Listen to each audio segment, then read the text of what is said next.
or robust process to confirm the preparedness, including the approval to start up, the closure of HSE issues, and document evidence.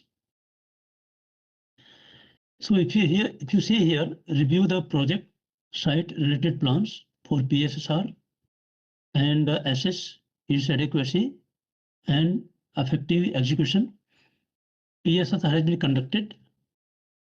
ADNOC gas existing PHSER procedure is applicable, and I will put the number PHSER from the PHSER 4.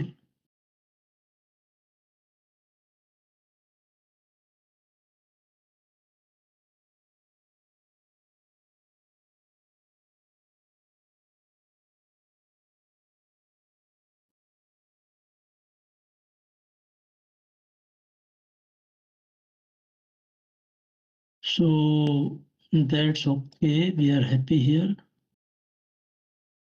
I'll put the number from there.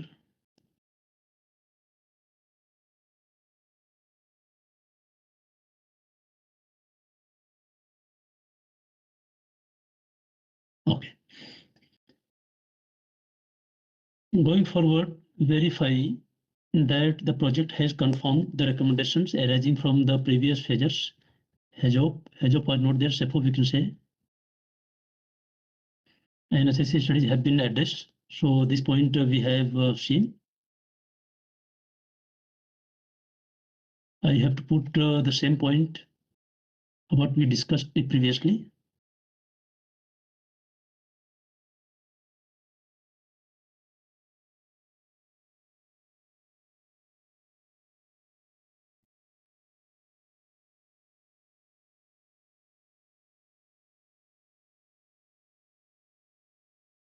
This is the same point. Determine whether the project has satisfactorily mitigated all the hazards risks identified during the years, of course.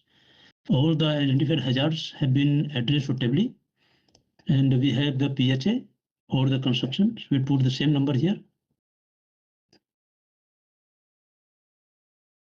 And we'll put the same number